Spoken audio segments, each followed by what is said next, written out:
Como é que isso aconteceu, hein?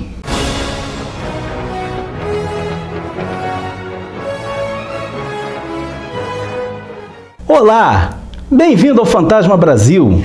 O nosso seguidor Manuel Epitácio mandou pra gente a seguinte sugestão. Glaucio, boa noite. Depois, se possível, faz algum vídeo sobre as edições do Fantasma publicadas pela editora Saber. Grande abraço. Curiosamente, quando o Manuel mandou essa sugestão, eu estava pensando mesmo em fazer um vídeo sobre a editora Saber. E atendendo ao pedido do Manuel, resolvi adiantar um pouco e falar sobre o período em que o Fantasma foi editado pela editora paulista Saber. Entre 1969 e 1975, a Saber lançou 48 edições dessa revista aqui, a revista O Fantasma. Era uma revista em formatinho, preta e branca. Foram 48 edições, muito bonitinhas, muito bacana mesmo o trabalho da Saber. Surge a pergunta, mas o Fantasma não era publicado nesse período pela RGE?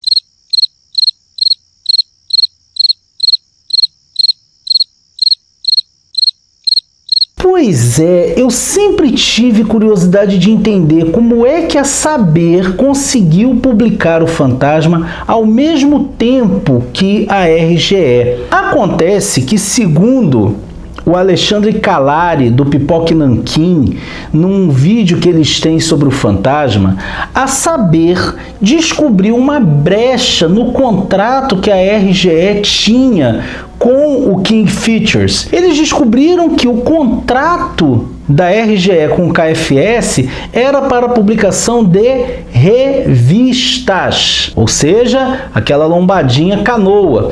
E aí eles fizeram esse formato aqui, a capa num papel um pouquinho mais duro e lombada quadrada, o que acabava caracterizando essas edições como livros. Ou seja, a Saber, percebendo que era o personagem que mais vendia na época, resolveu encontrar uma maneira de também lucrar em cima do personagem. Inconscientemente, a Saber criou um novo formato para quadrinhos no Brasil que até então nunca havia sido testado, que era esse formato que lembrava livros. Essa primeira série da Saber marcou época e, como nós já dissemos, foi entre 69 e 75. Ao mesmo tempo, a Saber também publicou umas edições chamadas Fantasma Extra. Foram 9 edições entre 1971 e 1975 e também 2 edições de Fantasma Extra Seleção. Depois, a Saber ficou anos sem publicar nada do Fantasma, acredito que até mesmo por conta da pressão da RGE e mais tarde a editora Globo, porque detinha os direitos de publicação do personagem. Mas em 1993, a Saber voltou a publicar o Fantasma numa coleção que durou 43 números e que eu acredito que muita gente vai lembrar que é essa daqui, a edição histórica. Era uma coleção também de histórias clássicas do Fantasma, também no formato preto e branco. Era muito bacaninha essa coleção e marcou época. Foi um momento muito bacana do Fantasma pela Saber entre 1993 e 1998. A Saber realmente tentou investir no personagem, né? Então, por exemplo, eles tinham esses almanaques especiais que basicamente o que eles faziam nesses almanaques era a compilação de edições anteriores, né?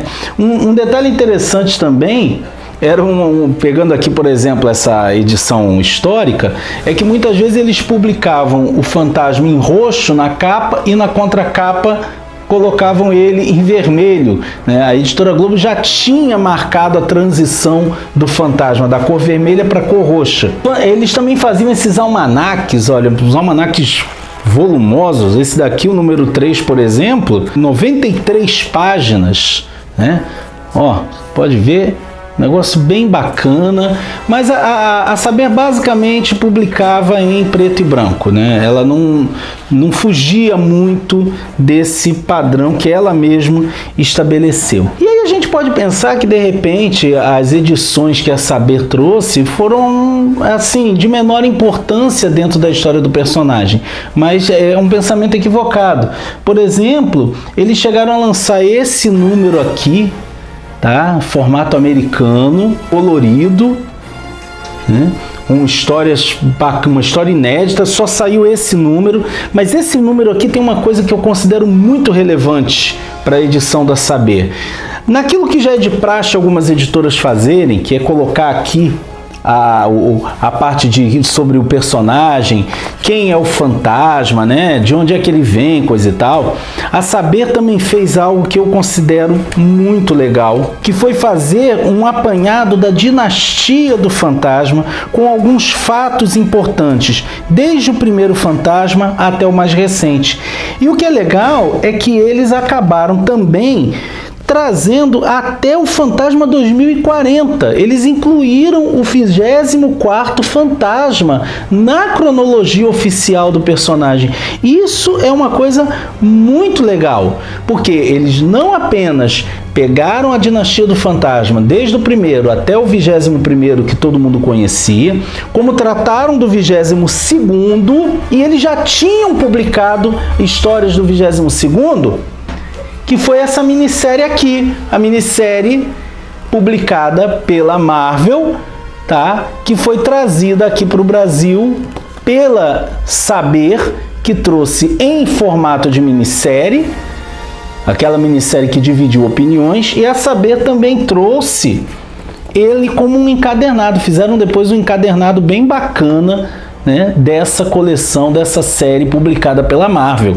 E eles incluem esse 22º Fantasma aqui na cronologia, e incluem o 23º Fantasma, que é o pai do Fantasma da série animada Fantasma 2040.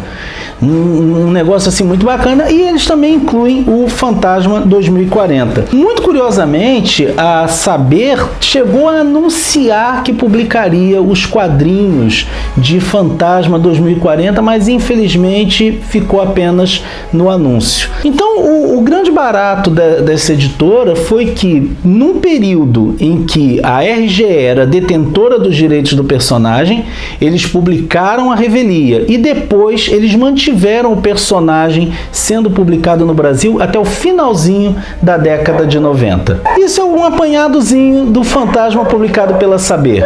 Se você gostou do nosso vídeo, curte e compartilha. Se você ainda não é inscrito, se inscreve no nosso canal e ativa o sininho, ok? Vejo você por aí, hein?